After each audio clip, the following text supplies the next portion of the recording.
Yan, magandang araw mga kapatid Nox Vlog. Andito tayo ngayon sa Rusi, Valenzuela City para dito naman sa bagong kulay ng Rusi Flame 150X na white cyan color. So, ang ganda nito mga kapatid.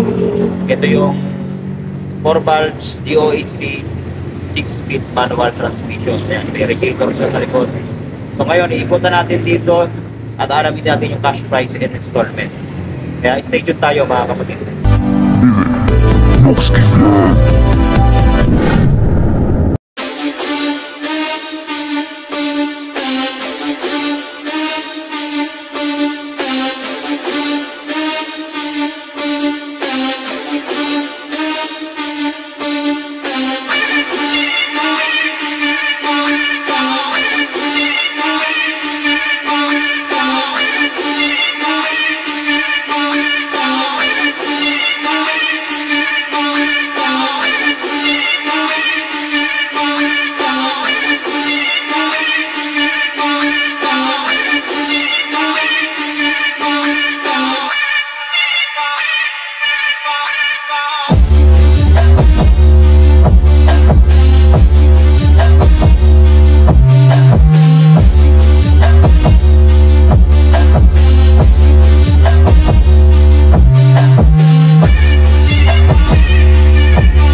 So ito naman yung bagong kulay ng Rusi Flame 150X na white cyan color. So dito tayo nakakita sa Rusi, Valenzuela City. Makita nyo along the highway lang din, ayan. Kaya medyo maingay, ano. So ayan. Ang ganda din ng combination ng kulay nito. Glossy white, you know. Nag-rainbow siya pagka naliliwanagan ng araw yung pagka-white niya. Tapos yung siya niya, ito naman, ganda rin. Katulad din nung sa Rusiflex 125 natin. Yung kagandahan dito, ito, yung decals niya, na napaka-premium ng datingan. Hanggang dito, makita natin yung kanyang decals. Andito rin yung Rusi at yung 150X, then water-cooled, 4 valve. Then dito sa ilalim, meron siyang 6-speed DOHC at yung FI na logo niya. Tapos ito yung sinasabi natin na may radiator, liquid cooled, then 4 valves at dual overhead cam, kaya napakalakas nitong motor na to, no? Yan ang sumisibak ng mga branded ngayon at nagkakaubusan ng mga unit. Pati yung Flash 150X, so wala pang halos na nare-release ngayong 2025, naubos noong 2024. So may nilalabas sila pero halos naka-reserve na agad, nakukuha na. So ito, nag-iisa na lang dito sa branch na to dahil nakuha na rin yung ibang kasabayan nito. Bali 5 daw po yung dineliver dito, pero nakuha na. Kung sino yung may gusto na ito, no, puntahan nyo na agad dito para makuha nyo na agad, baka maunahan pa kayo ng iba. So makita natin sa kanyang headlight, ito napaka tapang ng mukha nito. Ayan, mayroon siyang parang mata dito. Ito yung pinaka signal light niyan. Ito yung parang mata niya na yan. Tapos may park light siya na pa letter Y, pinaka kilay niya. Then ito na yung pinaka bunganga. Para siyang, kung titingnan natin, para siyang transformer ang datingan na itong mukha nito, no? Yan, LED na yung mga ilaw nito. Kaya goods na yan. Tapos sa kanyang panel gauge, fully digital na rin. Ayan, ganda ng design. Meron siyang kulay silver na design dito. Then andyan na yung mga information na kailangan mo. Yung speedometer, odometer, clock, yung fuel gauge andyan na, yung turn signal light sa ilaw. Tapos yung check engine andyan na rin, no? Tapos ito yung ignition niya, naka-shutter lock pin na. Yan. Safety na rin. Nailalak din to pagka nileft side natin yung manibela. Tapos naka clip-on handlebar siya. Ayan, makikita natin. No? Hindi pa natin i-lower dito kung natataasan kayo.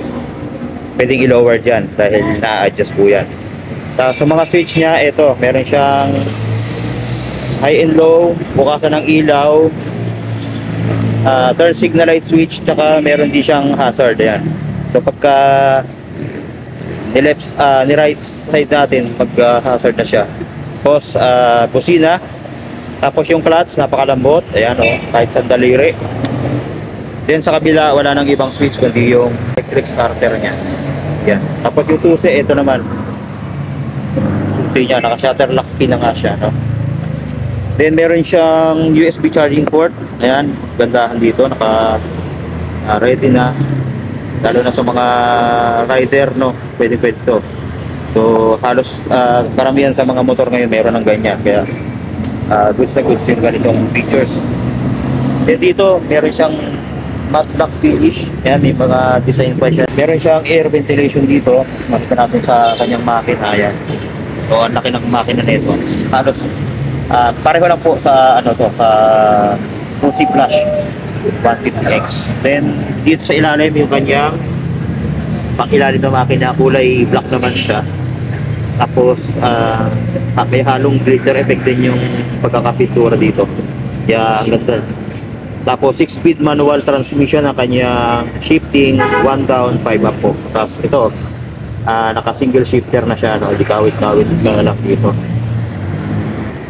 Pagdating naman sa upuan, ito slim lang yung upuan nito, parang kamukha din sa mga Raider. Tapos malambot yung kanyang foam.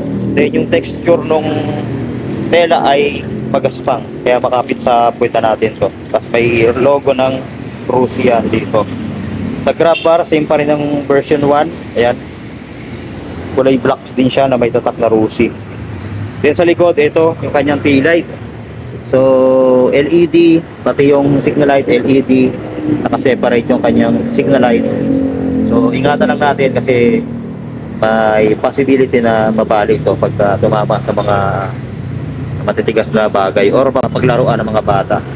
Meron siyang reflector sa likod, ilaw dito sa plate holder, meron yan. Then yung kanyang fender sa likod ay very sporty din, manipis lang yan. Then sa likod malaki yung kanyang gulong, makita natin malapad, no? So tubeless na. Then sa mags, ang ganda ng mags nito, ayan oh, naka-Indo concept. Ang size ng gulong sa likod ay 110 by 70 by 17. Tapos ang tatak ng gulong niya, yun, tatak ng gulong Chaoyang. Sa kabila, ang size ng gulong ay, yan natin, yun, size ng gulong dito sa harap ay 70 by 90 by 17. Tubeless na nga po. Then disc brake yung kanyang preno sa harapan. Ayan, ang ganda ng kanyang disc brake, ang laki. Tapos naka wavy design din, parang sa Raider na mga, sa Raider 150. Ganito din yung disenyo ng disc brake niya. Then naka dual path caliper siya na kulay black. Then telescopic fork yan na kulay black. Yung kanyang fender sa harap, napaka sporty ng datingan, glossy white. Then meron siyang matte black finish dito. Then yung mga bolts niya, ganda na rin, naka Allen bolts. Hindi ko lang sure kung stainless to, no? Kasi yung kanina sinabi ko may radiator na siya. Then yung sa preno sa likod, eto naman yung tapakan niya. So flat bar siya, so matibay din mga kapatid. Yung tapakan naman, yung footrest, so hindi siya napiflip. Yun yung ano dito, downside na ito, hindi siya napiflip. Maganda yung napiflip katulad dun sa Rossi Flash 150X. Pero okay na rin yan mga kapatid. At least pagka natumba, nakatukod agad to yung kanyang footrest. Then sa muffler, makita natin, ayan, very sporty ang datingan, naka-upright position. Then stainless yung kanyang cover, ayun. Tapos may heat guard siya na maliit doon na matte black finish. Then naka-Allen bolts na rin yung mga tornilyo nito. So lahat halos naka-Allen bolts na yan, pati dito. Then sa likod, ito disc brake din yung likod, naka flower type yung design ng kanyang disc brake sa likod. Then naka single path caliper siya na malaki naman. Tapos sa swing arm niya, ganda rin, naka tubular type.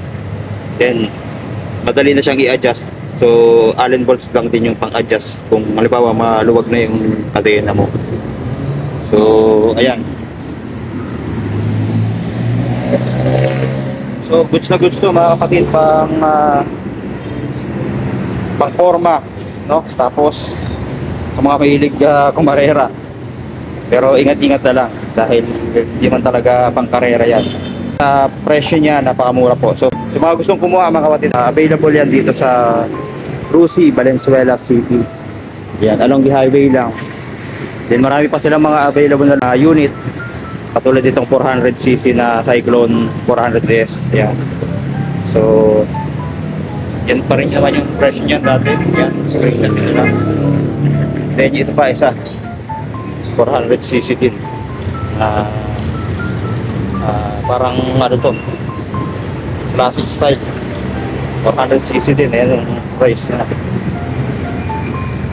Yan, dalawa yan. Hindi na kayo parehong 400cc na expressway legal. Then yung ATV 150 meron din sila dito. Ayan, price, no? Saka yung RFI 175 7,000 na lang yung down payment. Then 36 months 4,120, may rebate pang 300 yan. Kasi mga Flex 125 same pa rin naman. Ayan, 3,000 down payment, tapos 2,760 ang monthly for 3 years, rebate pa ng 300. Tapos yung iba pang mga unit meron din sila, yung